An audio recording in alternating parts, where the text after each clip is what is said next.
Hello everyone, and welcome back to another WARNO Deck Deep Dive, as today we look into a division that gets overshadowed quite a bit, but that I had a lot of fun with lately again, and that is the 6 Moto Stalky, as it is using one of my favorite artillery pieces in the game, and it has a couple other nice tricks that only it gets, so let's jump in here into 6 Moto, and let's start in the logistics tab.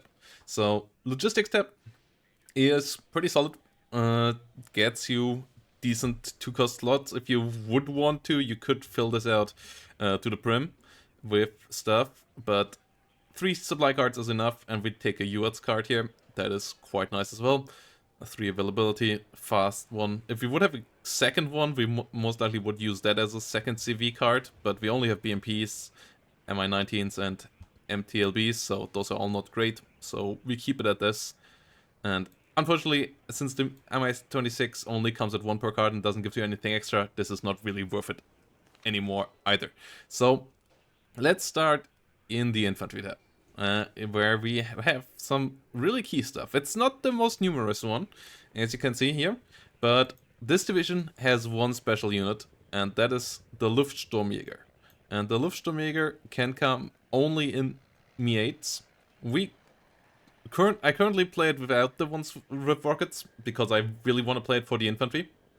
And just bring it in, sell the helicopter, and then get out. This is not usually for openers. In some matchups you can play it for the opener. In most matchups I would recommend against doing a bigger Luftsturmjäger opener, as that usually gets shut down and then you're behind.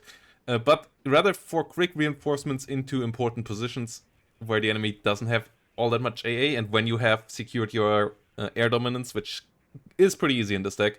So these are more so for getting special forces into stuff later.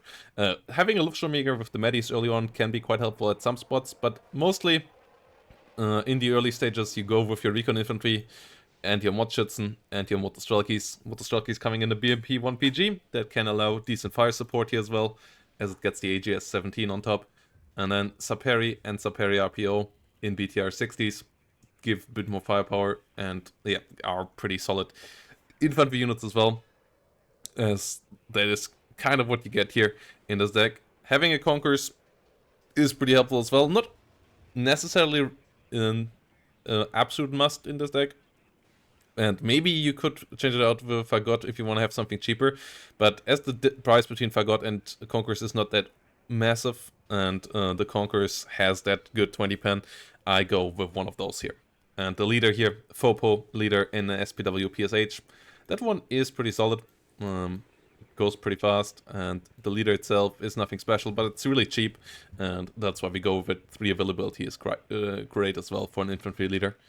And then we come to the artillery park, and that is where my love for this division starts, as the Hyacinth is just a fantastic artillery piece.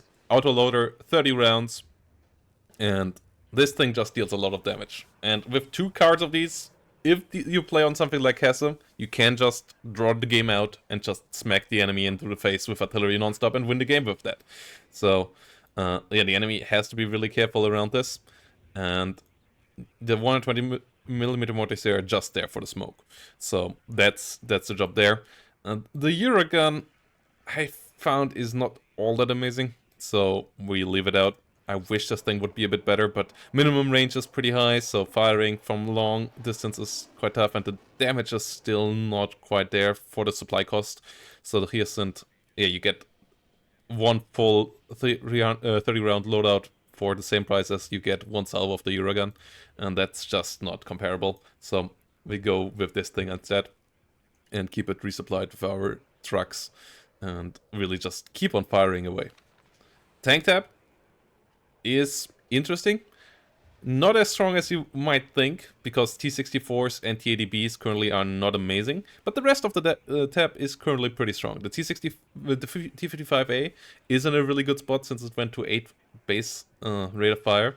The Rapira, with its long-range ATGM, can hold out flanks really nicely, is a nice defensive unit, and the Conqueror, since it got good stealth, is a really good space as well. So the BRDM plus the Rapira really can hold flanks nicely against IFV pushes. T-55A can hold the smaller angles against any IFVs or light tanks, and then the T-64s and TADBs are still pretty heavy tanks, so if you need them, they are there for you. Dagona on the T-64BV is the reason why we go with these over the T-64Bs, as that is actually a pretty solid missile. The Cobra here, not that great. Though you get better availability on the T-64Bs, so if that's your thing, you can go with this. But I feel like 6 heavy tanks plus the 2 leaders usually is enough. With that, we are at 8 leaders as well, so in a really comfortable place as well. Recon is really expensive in this tab, unfortunately. Otherwise, I would love to use the Mi2 US in the start, but you can't. And instead, we go with Spätzgruppe, a really cool special forces unit with the false flag straight as well. It has decent firepower on the short ranges. It has the special charges there, so CQC it can win, and it has a lore nowadays, so that can hold off enemies in an opener quite nicely. And it is really a unit that you can push other special forces with if you can close in on them. That's a nice thing. They are not completely OP, but they are pretty nice when you can get them closer to the enemy. Like 75 points is pretty expensive for them, but with the lore nowadays they are the all-round package, and that is quite nice. The sniper rifle is a bit counterintuitive. You have to be careful that you don't just engage with that, but in 500 meter range it can be helpful as well, stressing out the enemy. Rozvedka, pretty standard, just coming around here. I don't like the UATs 3151, so I just take them in the normal one that you can sell. AA, fantastic. You get the best long-range AA in the book, and you get one of the best mid-range AAs in the Tunguskas. Plus, yeah, manpads, pretty standard. You can go with the ZPU here as well, if you don't like E-Class, but I feel like helicopters, relying fully on the Tunguskas there to get this is a bit tough. The ZPU is quite nice for pushing enemy infantry. So this is currently something that I'm still considering. In the current state, I would say the ZPU might be worth it, but I'd rather go with the Eagler for now. I'm a manpad fan, but if you want to get the firepower onto the enemy infantry, this one for 20 points absolutely is great at helping out in the forest fights. Helicopter tab gets you a great unit for the early stages as well with the Mi2 Yearn. And then you have the Escorty, and the Escorty has 2 S-24 rockets, and those have long range and actually do pretty decent damage. The R-60Ms here can be somewhat helpful as well against enemy helicopters. You will see that we don't have a good plane against helicopters, so having good AA and good helicopters against helicopters is pretty key. So we take the Escorty here over the normal Mi-8 MT, though this one is quite nice as well with its massive amount of rockets, but the extra range and the really cheap reload time on the S-24 plus the R-60M make the Escorty here the more intriguing choice right now. As for the frontline enemy infantry killing, we have the Mi2 Yearn already. Really nice for the opener, really affordable. Can be pretty key to capture points early on if the enemy doesn't have forward deploy AA and push them back.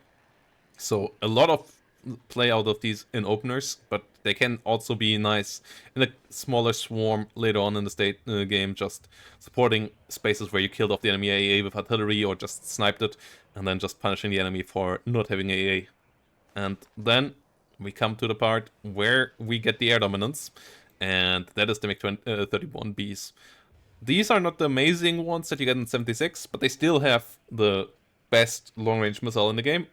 The R-23S 5 HE means that 8 HE means that 8 hit point planes just get murdered by this thing, and everything else still gets stressed out and pushed back before they can really fire. So the enemy needs 3 or 4 planes to be able to really do something about these guys. It is pretty tough to kill these guys off for the most enemies, especially with the Book and the Tunguska underground. Like this combo, this AA web is really, really key and really strong. And that allows you to use your MiG-21 bis and in rocket with the S-24. This one only has a 16-second reload time on the rockets. This is mental. So yeah, having one of these early, and if the enemy doesn't have AA, just rotating it around, killing off enemy infantry squadrons with it, is so strong. It's only 125 points, you get 3 of them. They come in quick, and they reload insanely quick. Whenever you kill an AA piece afterwards, bring them in, cycle them around. And then you have the cluster one, which is still a one-tap, kill an enemy tank kind of button. It is pretty expensive nowadays, so most of the time you try to get the enemy AA killed beforehand, but sometimes you have to call it in on a tank that you really have to get rid of and trade, and it still feels fine. You get 4 of them, and they do the job. And if you kill a M1A1 or a Leo 2 A4, you are still trading up cost-wise, so this is still a really good plane. It is pretty expensive now, but it does exactly what you want it to do. Just don't waste it on something cheap like an IFV and get it killed. It dies too easily for that stuff like that. Use it for the valuable targets. So yeah, strengths and weaknesses of the deck. So strength, it has a fantastic support tab. Like the AA network of it is strong. The artillery tab is fantastic. So those are 2 massive strengths. And then it has a good combined arms in general. What it doesn't get is any forward deploy. That obviously is a weakness. What it also doesn't get is any of the high-level MBTs or IFVs. Like high-level MBTs and IFVs are lacking. The ones that you get are pretty mediocre BMP-1s and the T-64s and T-80Bs. They're still solid, but not quite up there, so I would count that as a weakness as well. And then you are a bit low on infantry. Just a slight bit low. So that I would count as number 3.